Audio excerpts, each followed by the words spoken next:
Donc voilà, donc c'est cet état intermédiaire entre le normal et le pathologique qui est qualifié en fait de pré-maladie et qui a été mis en évidence. Et c'est à propos de cet état, dont la durée peut parfois s'étendre sur plusieurs années, que je vais essayer de préciser ce qui semble se passer avant de tomber malade, de décrire en quelque sorte l'anatomie de cette chute avant d'en discuter les implications dans les soins et dans la recherche. Avant d'aller plus loin, je vais prendre une précaution indispensable. Je vais inévitablement faire des allers-retours entre des champs disciplinaires différents, ce qui va exposer au risque d'analogie et aussi d'une certaine confusion des langues qui néanmoins me paraît indispensable pour avancer dans une telle complexité. En bas de mes diapositives, vous aurez les principales références bibliographiques que je pourrais communiquer si elles sont demandées ultérieurement. Alors, j'ai prévu un topo un peu moderne, comme on dit maintenant, c'est-à-dire que je commence par la conclusion, euh, sous la forme d'une phrase un peu condensée, vous voyez, qui paraphrase celle de Winnicott à propos de la néoténie du bébé. La phrase que je vous imprime pour l'instant, une personne seule normale, normale au sens de en bonne santé, hein, l'inverse de pathologique, ça n'existe pas, du moins ça n'existe pas longtemps. J'espère que vous allez bien garder cette phrase dans votre préconscient le temps de ma présentation, et déjà vous voyez qu'entre le normal et pathologique s'invite la notion du temps. Alors, sur cette diapositive, j'essaie de représenter la flèche du temps d'une couleur bleue, avec, vous voyez, une extrémité à droite qui devient rouge et qui représente l'émergence clinique de la maladie. Il y a de nombreux auteurs qui ont travaillé, vous le savez, sur les rapports entre le normal et le pathologique, mais parmi tous les auteurs, le travail de Georges Canguilhem, qui a été publié en 1943, reste exemplaire. Ce médecin philosophe, il discute un continuum entre le normal et le pathologique, qui ne se réduit pas à un aspect de continuité du côté quantitatif, par exemple un chiffre de glycémie qui serait normal et puis qui, pour des valeurs plus élevées, serait dit pathologique. C'est une vision des choses. Donc ça ne se réduit pas à ça, pas au quantitatif et à une continuité, mais ça intègre véritablement la notion de spectre et de discontinuité à un niveau qualitatif, on pourrait dire ontologique. Autrement dit, un état pathologique est un nouvel état de fonctionnement, et c'est une vision qui, effectivement, à l'époque et toujours actuellement, est assez révolutionnaire. Alors, vous allez me dire que c'était déjà assez complexe, ces relations entre normal et pathologique, mais il a fallu que la biologie moderne nous fournisse ces 2 dernières décennies des preuves irréfutables de l'existence d'un troisième type d'état, un état entre le normal et le pathologique, que je vous imprime pour vous aider à la visualisation avec ces pointillés jaunes, hein. Je m'excuse de la simplicité des graphes que je vais utiliser, mais effectivement, peut-être ça aidera à la compréhension finale. Cet état, donc avec ces pointillés, nous le qualifions maintenant d'état de pré-maladie. En fait, c'est plutôt à considérer comme un état de superposition au sens des physiciens, c'est-à-dire que l'individu dans cet état, rien ne dit qu'il va évoluer par la suite vers la maladie. C'est très important ça parce qu'en fait, ce que je vous présenterai par ailleurs en termes de travail scientifique, toutes les études qui ont montré l'existence de cet état de pré-maladie sont des études rétrospectives. Elles sont parties de patients avec un état défini débutant ou avancé de maladie et elles ont refait le chemin arrière. Il ne s'agit que très rarement, ou quasi artificiellement en tout cas chez l'homme, d'études prospectives. Vous allez comprendre après pourquoi. Donc, ces individus, en fait, qu'on a étudiés, ils étaient déjà pathologiques. La raison, c'est la suivante. Un individu qui est dans l'état de pré-maladie, normalement, il est parfaitement asymptomatique. On verra que ce n'est pas complètement vrai. Et il n'a aucune raison, en fait, de consulter un médecin. Alors, la recherche sur l'état de pré-maladie, en fait, elle est méthodologiquement, vous allez le voir après, originale, puisque d'habitude, la recherche neuropsychologique, elle étudie des états les plus pathologiques, les plus caricaturaux en fait, pour essayer d'identifier des mécanismes pathologiques. Par exemple, on connaît bien le travail de l'hystérie qui a précédé le travail du rêve. Pour les neurologues, c'est connu aussi qu'on travaille sur des cas de lésions cérébrales très avancées pour déduire le fonctionnement normal du cerveau. C'est pareil en immunologie. Et en fait, on conçoit ici la difficulté expérimentale. On passe de l'étude du manifeste, les signes cliniques positifs, les facteurs déclenchants, à une étude du négatif, c'est-à-dire non seulement des éléments qui sont cliniquement latents, mais aussi des facteurs d'inhibition qui permettent ce que Freud appelait une latence réussie. Ces facteurs, la recherche actuelle, elle va les chercher au-dedans et au-dehors du patient, en intégrant l'analyse de ce qu'on appelait avant le milieu ou l'environnement, et que la science moderne nomme plutôt exposome. Alors ce terme d'exposome, j'y reviendrai, qui est très à la mode mais qui est très important, il est défini de la façon suivante par les chercheurs. Il s'agit de l'ensemble des expositions environnementales au cours de la vie, y compris les facteurs liés au mode de vie dès la période prénatale. Alors voilà, pour un peu plus préciser encore les choses, je vais rentrer un peu dans les pathologies qui m'intéressent particulièrement, les maladies auto-immunes. Je ne vais pas en citer beaucoup, mais c'est vrai que des maladies générales comme le lupus ou la polyarthrite rhumatoïde sont les maladies qui nous intéressent cliniquement. Et en fait, elles sont très adaptées, si on peut dire, malheureusement pour les patients, mais heureusement pour les chercheurs, pour nous, pour l'étude de la prémaladie. D'une part, elles touchent 10% de la population adulte. C'est des chiffres récents dans les pays occidentaux, ce qui est assez énorme. Et d'autre part, il existe pour ces maladies des biomarqueurs sanguins, des auto-anticorps circulants, qui sont très faciles à quantifier au cours du temps. Et vous comprenez bien que c'est beaucoup plus facile d'étudier ça de façon dynamique, de façon non invasive pour des patients, y compris pour des patients peu ou asymptomatiques dont on va parler, que ce qu'on fait, par exemple, dans le suivi du cancer, où on a besoin d'imagerie avec des irradiations ou de biopsies qui sont tout à fait difficiles à obtenir.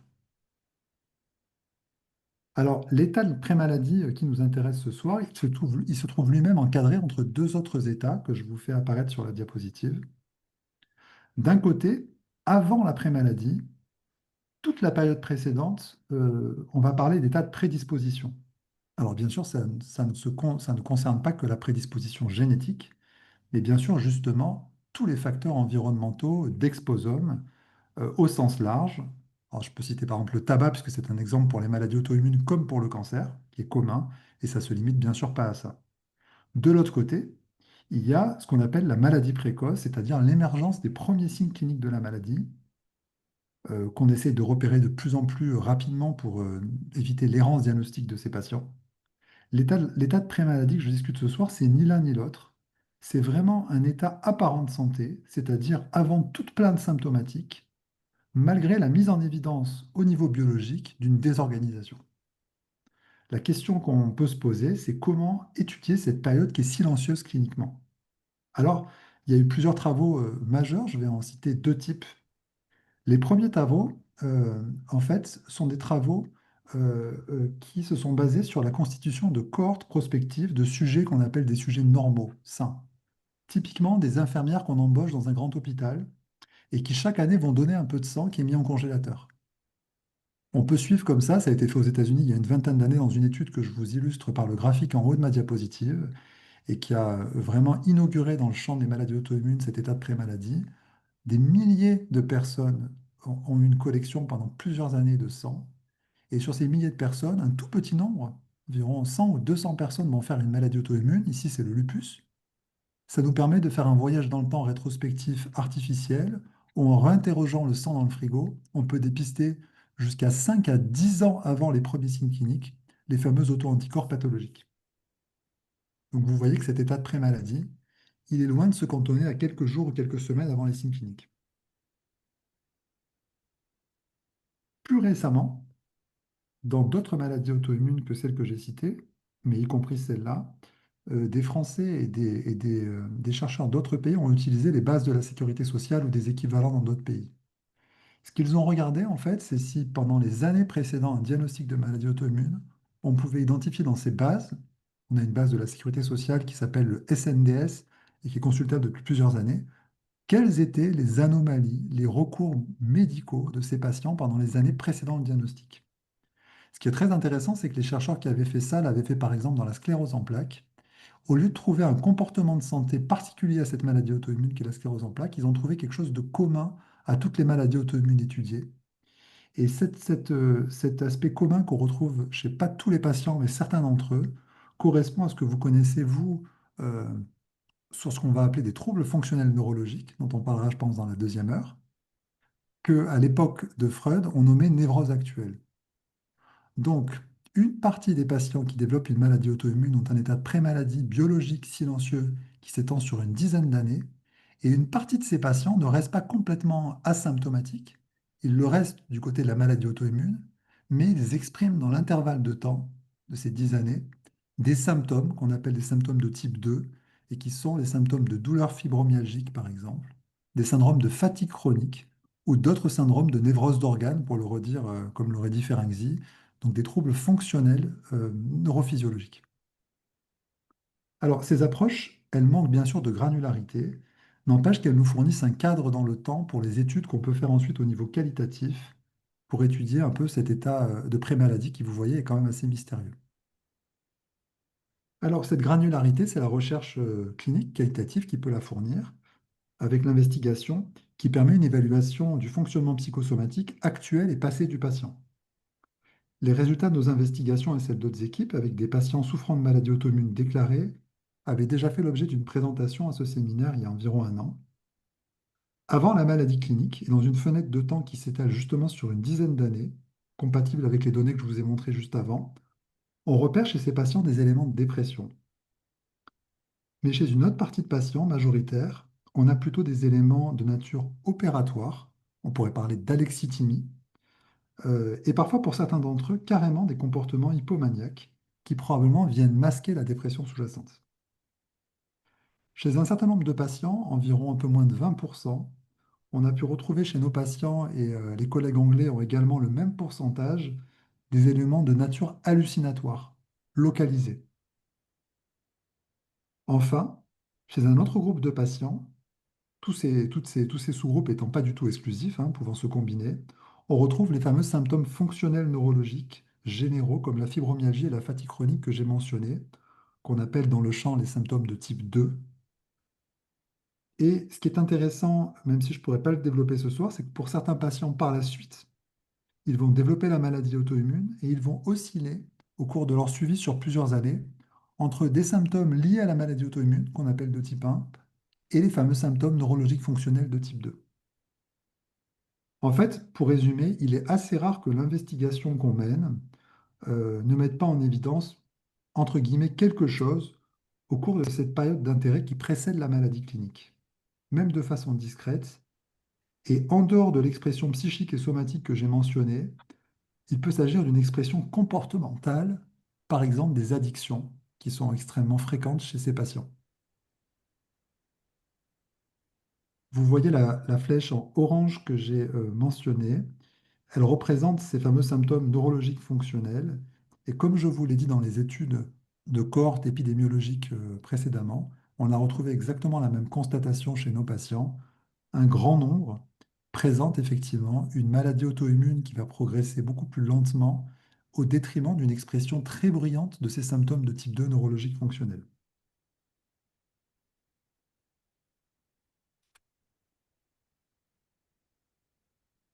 Alors, le résultat sur lequel j'avais passé un peu de temps l'année dernière et que j'essaie de représenter de façon un peu caricaturale en violet, c'est le résultat principal de nos investigations qu'on a pu confirmer depuis sur un très grand nombre de patients avec un dispositif de double écoute qu'on avait mis en place, c'est-à-dire des consultations qui étaient menées pendant une heure et demie avec un médecin interniste et un psychologue.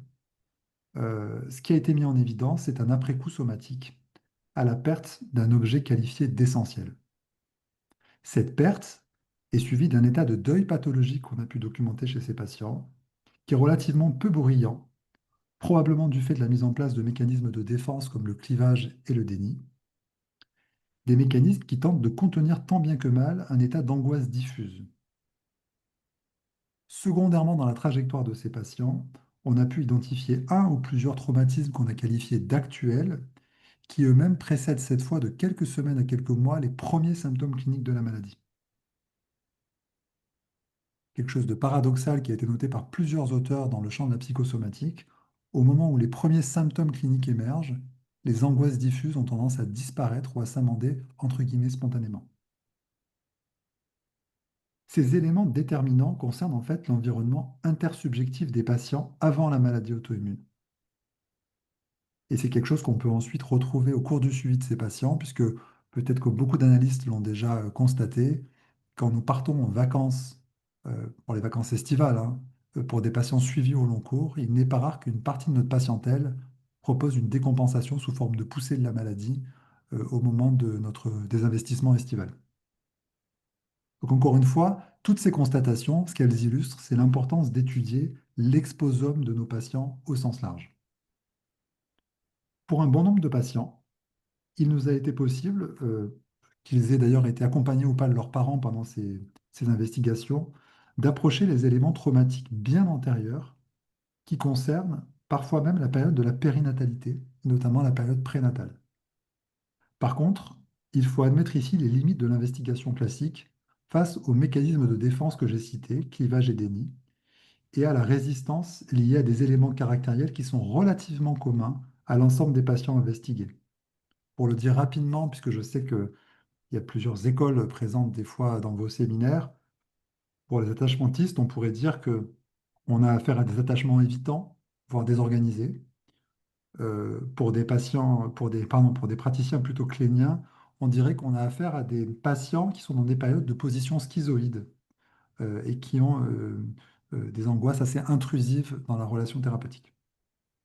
En tout cas, tous ces mécanismes que j'ai cités selon différents vocabulaires nous empêchent d'y voir plus clair, notamment dans cette période entre les débuts de la vie, l'époque infantile, infantile précoce, et le moment de la perte essentielle qui est plus facile à identifier et qui précède la désorganisation biologique que Pierre Marty, qui est un psychosomaticien de l'École de Paris, avait qualifié à juste titre de désorganisation progressive. Alors, c'est pour avancer un petit peu sur cet avant l'état de pré-maladie que probablement on a dû faire évoluer le dispositif d'investigation psychosomatique habituel. J'ai évoqué Winnicott, Mélanie Klein. Je voudrais rendre à César ce qui est à César et rappeler que c'est Abraham qui, en 1924, déclarait que l'avenir de la psychanalyse est dans l'analyse par le jeu. Je vais donc décrire ce que sont les étapes successives d'un dispositif qu'on a appelé Squiggle Notes, qui a été proposé pour des patients pour qui c'était la première fois, mais aussi pour des patients qui étaient déjà suivis depuis plusieurs mois ou années. En deux mots, après une phase d'entretien conventionnel où on recueille les principaux éléments de l'anamnèse sur le plan psychique et somatique, on signale au patient que pour y voir un peu plus clair, pardon, c'est nous qui avons besoin de matérialiser ces événements sur une feuille de papier. Il s'agit d'une feuille de papier vierge où on trace un simple trait horizontal pour signifier l'axe du temps et une encoche avec un trait et le chiffre de l'année qui correspond à la somatisation d'intérêt. Au départ, cette feuille est face à l'investigateur et elle va tourner progressivement pour inviter à la participation du patient. L'investigateur pouvant même parfois se retrouver à la fin de ce mouvement de rotation en côte à côte avec le patient, ce qui donne souvent un travail perlaboratif tout à fait efficace. Il y a un deuxième stylo qui est disponible, mais en fait le plus souvent, c'est l'investigateur, le médecin en l'occurrence, qui notera les éléments proposés par le patient. Le patient pouvait être amené à utiliser son doigt pour pointer sur la feuille des zones d'intérêt. L'entame du jeu consiste à demander au patient de contextualiser un événement, qu'il soit somatique ou psychique. La question est posée sans plus d'indications, et d'ailleurs, en fait, aucune règle n'est jamais énoncée à l'avance. Pour certains patients, la résistance est rapidement levée, et le processus associatif est assez impressionnant, y compris d'ailleurs, pour eux-mêmes quand ils marquent une pause et qu'ils reprennent connaissance des liens qui ont été matérialisés entre des événements somatiques, psychiques et relationnels, entre le passé et le présent. Pour d'autres patients, la résistance est trop importante pour attaquer d'emblée l'événement d'intérêt. Néanmoins, la situation peut souvent être débloquée en se faisant la main, entre guillemets, sur un événement d'apparente moins d'importance, souvent plus ancien. Après ce premier exercice réussi, des fois c'est un peu laborieux, c'est une façon un peu pédagogique, sans l'énoncer, de montrer l'intérêt de cette historicisation contextuelle témoignant d'une reprise d'un processus associatif. Le travail peut alors réellement commencer à deux. Les traits et les encoches verticales signalent des événements significatifs, quelle que soit leur nature, qui viennent ensuite souvent par paires et sans respecter un ordre chronologique linéaire. Des liens, sous forme de traits, sont indiqués entre les allers-retours entre le présent et le passé en suivant le fil des associations du patient. Il est particulièrement intéressant d'essayer de suivre les aléas psychosomatiques du patient vis-à-vis de variations, qu'elles soient définitives ou temporaires, de distance au sens de Maurice Bouvet, avec certains objets particuliers. Une fois la feuille bien remplie, nous avons observé plusieurs phénomènes avec les joueurs. Premier phénomène, l'appel du vide. Certains espaces paraissent assez déserts et peuvent amener secondairement soit à un remplissage dans un deuxième temps, soit à pouvoir interroger le patient sur les conditions intrapsychiques et intersubjectives qui correspondent à ces espaces. Ceci s'est avéré particulièrement intéressant pour l'exploration justement des phases de latence de la maladie, c'est-à-dire soit l'après-maladie, soit les phases de rémission silencieuse cliniquement entre deux poussées de la maladie. Deuxième phénomène signalé, celui de l'accordage. D'une façon générale, une attention aux réactions sensorimotrices du patient au cours du jeu, notamment juste avant les transitions entre les différentes étapes, la qualité de son engagement actif-passif est également un élément intéressant qui témoigne de sa capacité à utiliser l'objet Squiggle Note et à dire non à certaines de nos constructions. D'ailleurs, il est important de marquer des pauses pour laisser souffler le patient qui, face à la somme des événements associatifs, peut subir parfois des levées de répression affective euh, assez désagréables. À ce moment-là, la pédagogie et les encouragements par rapport à sa production sont importantes pour soutenir son effort. Troisième phénomène que je vous relate, il y en a d'autres, hein, mais c'était les principaux, c'est un phénomène où, devant certaines résistances importantes, il nous est arrivé de remplacer l'approche temporelle par une approche spatiale, ce que vous pouvez voir en haut à droite, c'est-à-dire en fait de faire un squiggle note qui relie non pas des moments du temps, mais des endroits d'intérêt pour le patient. Et cette approche par l'espace, en fait, a permis des fois d'être une porte d'entrée tout à fait intéressante pour des patients qui avaient des résistances fortes à l'approche plus temporelle. Nous avons appelé cette approche Squiggle Note du fait de certaines similitudes avec le dispositif du même nom proposé chez l'enfant par Winnicott, qui parle de situation établie, et le fait que cet objet malléable, assez simple, hein, une feuille et un stylo, puisse effectivement proposer un espace intermédiaire propice au déploiement des capacités associatives de nos patients jugés les plus opératoires, démentalisés, diraient les psychosomaticiens de Paris, dans une ambiance surtout ludique qui semble les protéger du caractère traumatique de la levée de certains clivages. En dehors des aspects extrêmement informatifs sur les événements associés ainsi par le patient en lien à ces somatisations, l'identification d'une cartographie de leurs objets clés. Ce qui est très intéressant dans cette approche, c'est la qualité de conviction qui est acquise au cours de cette première perlaboration par les patients, dont peut témoigner d'une part le fait qu'ils veulent conserver leur production sur cette fameuse feuille, qui est intéressant, et surtout qu'en fait, beaucoup de ces patients ont été amenés à consulter pour débuter une psychothérapie, ce qui n'est pas toujours simple à obtenir, du moins avec cette conviction-là. Du coup, pour résumer, les investigations en double écoute dont je vous ai parlé, puis l'apport du jeu avec ce dispositif de Squiggle Note, nous ont permis un peu de resserrer les éléments traumatiques, y compris les plus précoces chez nos patients, et qui sont en accord avec l'hypothèse post-traumatique, c'est-à-dire celle de traumatisme complexe dans la genèse des maladies auto-immunes, qui actuellement est également soutenue par des données statistiques et épidémiologiques de premier ordre. La question qu'on peut se poser maintenant, puisque moi je viens quand même de la biologie de l'immunologie, c'est quels sont les mécanismes qui peuvent lier ces séquences traumatiques précoces, puis répétées, à la survenue d'une auto-immunité pathologique.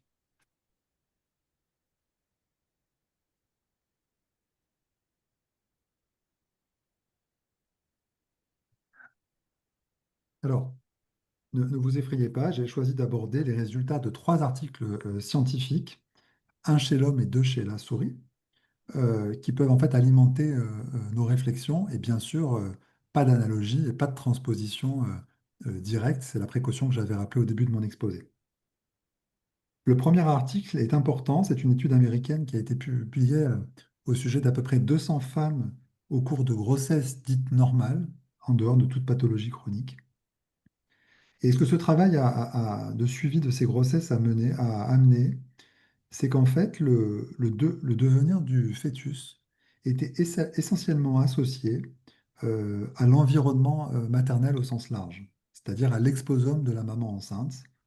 Pour le dire de façon très simple, puisque c'est la conclusion de l'article, parmi tous les paramètres biologiques, psychiques, comportementaux étudiés au cours de ces femmes, de ces grossesses, celui qui véritablement sortait son épingle du jeu au niveau statistique, c'était ce qu'ils appellent le social support, c'est-à-dire en gros avoir quelqu'un de fiable et de constant autour de la maman à qui elle puisse parler au cours de la grossesse.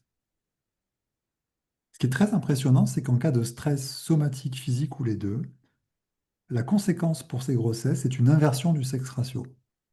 Alors, je fais une parenthèse parce que vous l'avez peut-être pas en tête, mais les maladies que je mentionne comme le lupus ont un sexe ratio très euh, déséquilibré. 9 femmes pour un homme malade. C'est à peu près le même sexe ratio que dans la fibromyalgie. Et peut-être pour l'anecdote, ou peut-être il y a même un lien, c'est à peu près le même sexe ratio pour ce qu'on appelait hystérie de conversion. En tout cas, on n'a pas à l'heure actuelle scientifiquement de bonne explication à ce sexe ratio déséquilibré, c'est-à-dire que l'explication hormonale ne tient pas la route.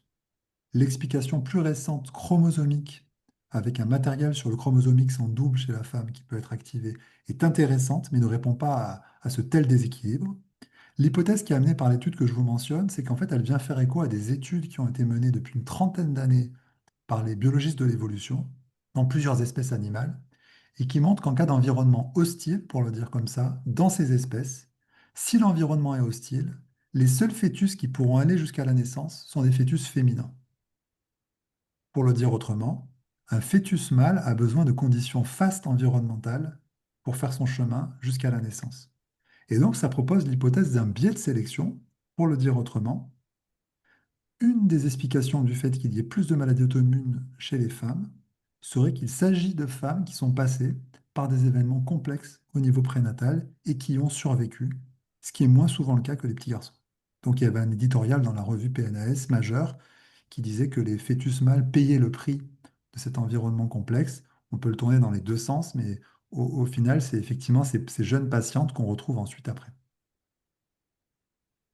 Alors, dans un deuxième article qui se passe cette fois chez la souris, c'est un modèle de souris important puisqu'en fait, on va stresser la maman pendant la grossesse en déclenchant une inflammation d'allure virale auquel la maman et le fœtus vont survivre, bien sûr, mais qui va, en fait, dans ce modèle, donner une conséquence clinique pour les petits souriceaux. Ils vont avoir un double phénotype sur le plan mental-social, quelque chose qu'on appelle un phénotype autistique. Alors bien sûr, il ne s'agit pas de l'autisme chez l'homme, mais effectivement des comportements sociaux qualifiés d'autistiques. Et puis, dans le même modèle de souris, une susceptibilité majeure à faire des inflammations de type auto-immune au niveau digestif ou neurologique. Donc ce modèle est éminemment intéressant pour nous, sachant que dans ce modèle murin, c'est vraiment la périnatalité dans son ensemble qui semble conditionner ce double destin, puisque vous le voyez sur la partie inférieure de ma diapositive, quand on prend des petits bébés qui viennent de naître d'une grossesse normale cette fois et qu'on les confie à ce que j'appellerais entre guillemets des mauvaises mères immunologiquement parlant, c'est-à-dire des mères qui ont été stressées immunologiquement, si elles s'occupent de ces petits souriceaux qui viennent de naître d'une grossesse normale, effectivement, la même tendance à l'auto-immunité est retrouvée, par contre, avec un comportement social chez ces souris qui est tout à fait dit normal.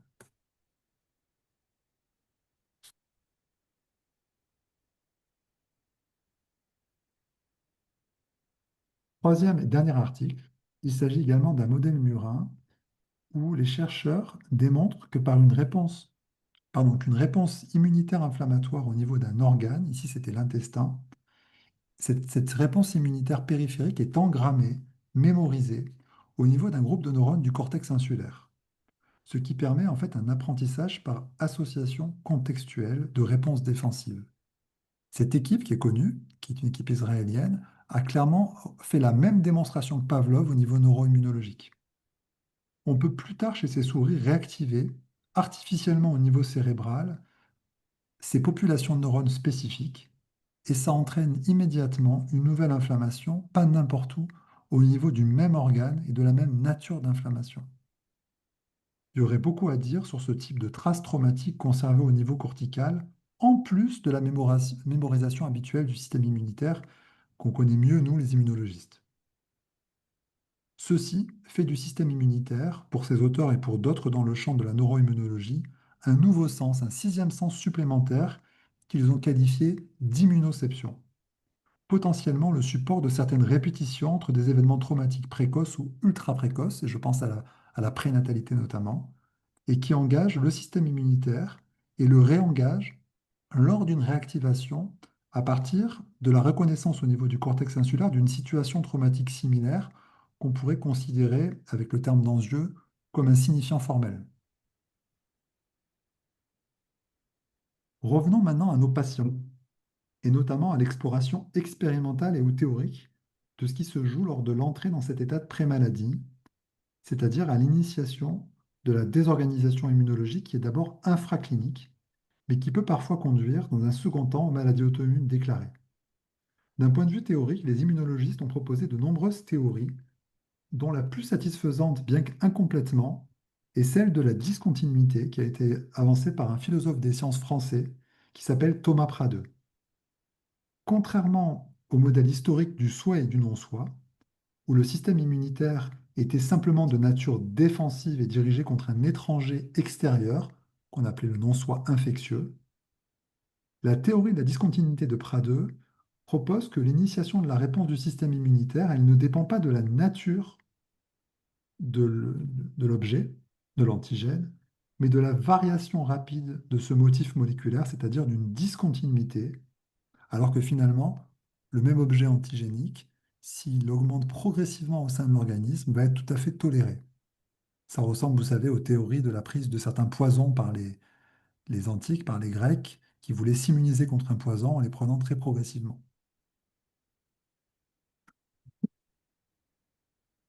Nous avons récemment proposé d'étendre cette théorie en y ajoutant une définition étendue du soi, où le soi étendu est le moi au sens du moi sujet, associé à l'ensemble de ces objets sur les plans individuels, familiaux, sociaux et sociétaux.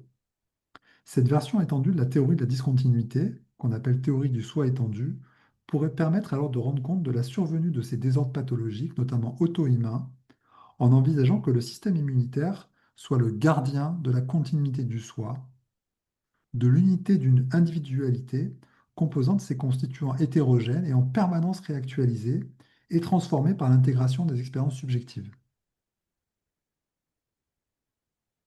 Nous avons suggéré l'existence d'un principe de corégulation qui maintienne une cohérence entre le soi somatique, moléculaire, et le soi mental ou psychique, c'est-à-dire la représentation de soi. C'est ce que Damasio appelle le mental self. Vous savez que ce principe que j'évoque de cohérence entre les deux soi, il peut s'étayer déjà sur les fameuses données des tableaux du membre fantôme.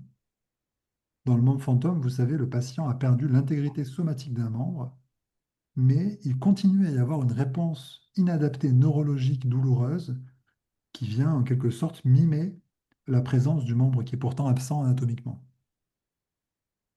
Inversement, plus récemment, des chercheurs, dont certains chercheurs marseillais, ont développé des expériences d'illusion. La plus célèbre que je vous conseille de regarder sur YouTube est celle de la main en caoutchouc. Je vous la décris en quelques secondes. Vous voyez que l'investigateur se met en face de l'investigué, recouvre avec un drap une partie, notamment la main, par exemple la main droite de la personne qui est investiguée, et met en face de la personne une main en caoutchouc, qui est assez grossière mais qui ressemble à une main, et va passer avec un petit pinceau en même temps, de façon synchronisée, entre la main en caoutchouc et la vraie main. En quelques secondes et quelques minutes, l'ensemble d'entre nous va intégrer dans sa carte mentale la nouvelle main en caoutchouc et délaisser la main native. Ce qui est très impressionnant, c'est que certains travaux récents ont montré que la main native sous le cache perd en température, comme si véritablement, de façon neurovégétative, elle était abandonnée par le soi corporel, et également se développe une réponse éventuellement immunologique, allergique, comme si notre main native était devenue un corps étranger. Alors ces expériences, elles sont à reproduire, et ce qu'on essaye de faire avec l'équipe de Marie Chancel, qui est une collaboratrice marseillaise neuroscientifique, c'est de mettre en place un dispositif d'exploration des patients qui ont un lupus et qui ont une prémaladie du lupus pour voir si déjà à ces stades-là, il existe un trouble de l'appropriation de soi qui pourrait précéder la réaction auto-immune. Alors, voilà mon avant-dernière diapositive. Si on pose la question des implications à l'heure actuelle quant aux soins, notamment dans le domaine de la prévention, il y a beaucoup de choses qui sont déjà en cours. Vous connaissez l'initiative des 1000 jours, qui rend compte au niveau scientifique de l'importance des événements ultra précoces et de leur poids épigénétique qui est constaté dans de nombreuses pathologies déjà chez l'adulte. La lutte contre les facteurs toxiques environnementaux, j'ai cité le tabac, il y en a bien sûr beaucoup d'autres, est déjà un enjeu important dans l'ensemble des maladies chroniques. Mais pour les individus qui ont déjà pénétré dans l'état de prémaladie, leur identification facilitée par des nouveaux biomarqueurs sur lesquels on travaille comme d'autres équipes devrait permettre la voie d'intervention qu'on appelle des interventions d'interception. L'idée est d'essayer d'arriver à l'état de prémaladie pour proposer des interventions. Alors des interventions médicamenteuses, vous l'imaginez, sur le système immunitaire, mais aussi, surtout peut-être, des interventions non médicamenteuses. Justement, les dispositifs psy à mettre en place pour ces malades d'un autre type, qui sont les prémalades, encore une fois, on ne peut pas parler de malades, restent complètement à inventer et à évaluer. Quel est le rôle du psy au sein de l'exposome de son patient à ce stade-là? Et surtout, vis-à-vis des défenses caractérielles que j'ai mentionnées, et qui bien sûr sont bien antérieures à la maladie clinique, quelle posture pour les soignants au sens large, notamment lors des investigations, pour favoriser éventuellement l'initiation d'une thérapie? Anna Freud avait insisté, notamment chez les enfants, sur ce qu'elle appelait des entretiens préliminaires. Nous espérons vous avoir convaincu que le jeu est une voie intéressante d'exploration. Alors pour conclure, j'espère qu'à ce stade, vous commencez à mieux apprécier la phrase de conclusion que j'avais énoncée au tout début de mon exposé. Une personne seule normale, à entendre en bonne santé, ça n'existe pas, du moins ça n'existe pas longtemps, qui insiste sur l'importance de l'exposome, c'est-à-dire les autres, du moins certains autres essentiels, comme des conditions déterminantes d'une latence réussie et durable.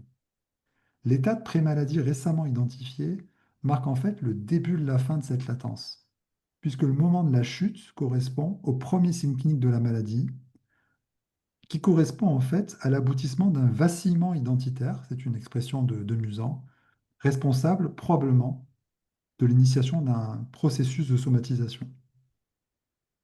Quand Guilhem écrivait La santé, c'est une marge de tolérance des infidélités du milieu. Être en bonne santé, c'est pouvoir s'autoriser des écarts, c'est pouvoir tomber malade et s'en relever. Et Freud, en 1915, dans son introduction à Narcissisme, écrivait également Un solide égoïsme préserve de la maladie, mais à la fin, l'on doit se mettre à aimer pour ne pas tomber malade, et l'on doit tomber malade lorsqu'on ne peut aimer par suite de frustration.